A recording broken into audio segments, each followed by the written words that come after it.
Good morning. I hope you're all good. I hope you're all well. You currently find me sitting in a traffic jam, crawling, doing about 2 miles an hour. So I'm going to take a minute to introduce today's video because we're discussing reversing. Now, I get a lot of messages from people. How hard is reversing? Is it difficult? How do you do it? So this video is a bit more focused on new drivers and people who are thinking about doing their test, haven't got their license yet. I'm also, disclaimer, right, I'm not about to sit here and lecture everyone on how good at reversing I am and look how well I do it and look how brilliant I am, because the reality is I've been driving 2.5 years, which sounds a long time. In the grand scheme of things, it's not, right? I'm not the best reverser you'll ever see. I have my good days, I have my bad days. I'd say I'm competent, I'd say I'm alright at it, but I'm not going to sit here now and say I'm the man, do what I do and you'll be fine. But what I am going to do is show you a video of a reverse that I do quite regularly. Insert clip here of me doing explaining said reverse. So this morning we are going in here. So I'm going to be reversing into here, over that weighbridge there, and then down the back of the yard. We're going to come down this road, bend it round, back it in. It can be a bit tight, it can be a bit fiddly. There's a wall here on your left, which you've got to try not to hit. It's always helpful. And as if by the power of the edit, you're back with me. So yeah, I'm going to show you in a minute a reverse I do pretty much every morning. Some days I mess it up, some days I do it in one shunt. My point is, reversing is something that you do need to work on, and it does take time to get good at. Anyway, I'm going to stop chatting. So we're going to answer the age-old question. Reversing, is it really that difficult? The honest answer is, when you first pass your test, yes, actually it is, because you're trying to push 50 foot around bends and into corners and just places that you're not used to. You're working out your angles, your length, your width, but once you've done it for a while,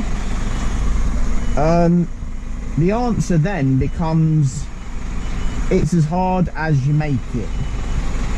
And what I mean by that is, there are many different ways to reverse an Arctic, right? This reverse I'm doing now, it's a fiddly one.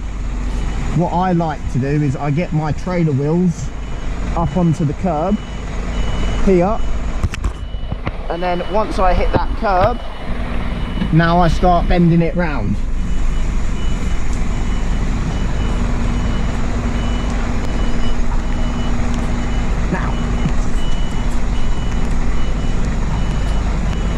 Thing with this reverse is, although it's a driver side, there comes a point now where my trailer goes through this gate and I now lose my trailer.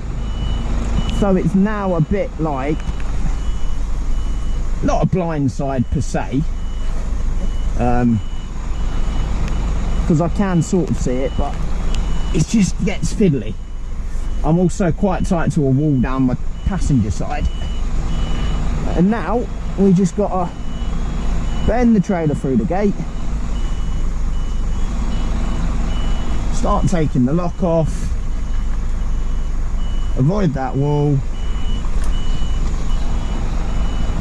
and that should line up quite nicely. And then you get someone on a bicycle who just rides across the front of your cab while you're trying to do a manoeuvre. That's the hardest part of reversing, is having your eyes on everything else. Now, is my way the best way of doing this? No, absolutely not. Is it the easiest way? Is it the simplest way? No, I'll be honest, I've probably made this more difficult than what it should be. And a lot of you will watch this and go, well, if you started on a... And that is fine. And to be honest with you, that is entirely the point of my video. There are many, many, many ways to reverse an Arctic. Right? It's not one rule for one and that's it. People will have different lines. You will have different setups, different angles, different starts. The end goal remains the same. Did you hit anything? No. Did you get the lorry in safely? Yes. Is that all that matters? Absolutely. That is essentially all you need to do. Take your time, take it slow, don't rush it. And if it goes wrong, put your ego to one side, take a shunt. I mean, this is a bit of a fiddly weighbridge because it's in the dark, there's no lights on it. It's not the it's not the widest weighbridge I've ever been on. But if you do it slow and you do it gently and you just relax and you don't try and bang it in first time at 100 miles an hour, it's not too bad. I apologise if my head's going from side to side and this video's been a little bit shaky. We're just trying to watch the wall and the weighbridge office here. But this is the point to reversing. Okay, don't let anyone tell you this is how you do it and you're doing it wrong, right? Yeah, I probably could have come a bit wider out there and then I wouldn't have got so tight to that gate there as I was backing in. I wouldn't have had such a sharp swing round to get in line with the bridge. But ultimately, I come here near enough every morning. Everyone's got their own ways of doing things. That way works for me, right? I see other drivers do it differently. Some drivers don't catch the curb. Some drivers take it wider as they start and they just come through the gate and straight in. Like I keep saying, ultimately, as long as you don't hit anything and you don't cause any damage, it's all good. I mean, look, I'm in, I'm sorted, it is happy days. And of course, the main thing, when you're reversing, put your ego to one side. If you're not sure, get out and have a look. Get out 5, 6, 7, 8, 9, 10 times, because there's nothing worse than having to make a phone call to your boss saying, oh, by the way, I've just backed into something because I was trying to do a blindside in one go. It does not matter. Right. That'll do for me. I'm going to go and open these nets. I've got to reverse all the way back down there and then we can get loaded. Peace. So the point I was trying to make there is that when it comes to reversing, don't stress too much. You'll find a way that works for you, and if the way that works for you is safe, then that's the right way to do it. As you get more experienced, as you get more confident, you'll find new ways, you'll find it easier, you'll find better ways of getting in. Like when I first started gumming it and I first started doing that reverse, it probably took me 7 or 8 shunts just to get the trailer through the gate. And the first time I went there in a double drive, I mean I went in, you know, I had a year's MOT on the lorry. By the time I got through the gate, the MOT had expired. Do you know what I mean? Wore the steering rack out, needed taxing again. You know, it took me, basically put it took me forever. So, speaking of double drives, here's one I prepared earlier. So, with a double drive, you got 3 axles. These 2 axles are always down on the floor. They won't raise. You've got no lift axle.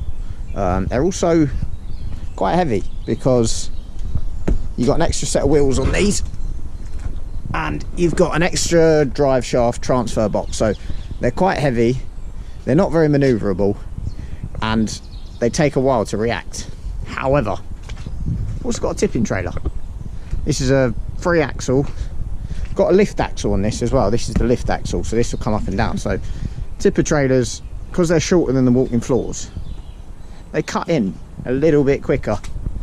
And well, I'll be honest, It's only the second time I've ever driven a tipping trailer.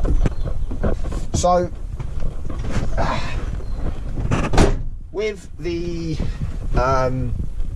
walking floor that I normally drive, I've got my 3 axles, I've got my headboard in my trailer for my reference, so I know what swing I'm putting on. I've got a tag axle and I know how it reacts. These, well, you've got a trailer that cuts in quick, and then you've got a unit that's quite slow to react. So I'm probably going to be all over the place when I first go to reverse this, right? But this is my point. Different units, different trailers, they all react differently to how you're going to reverse a truck. Anyway, if we compare that tipper to my truck, which is a tag axle. So the rear axle lifts, comes up and down.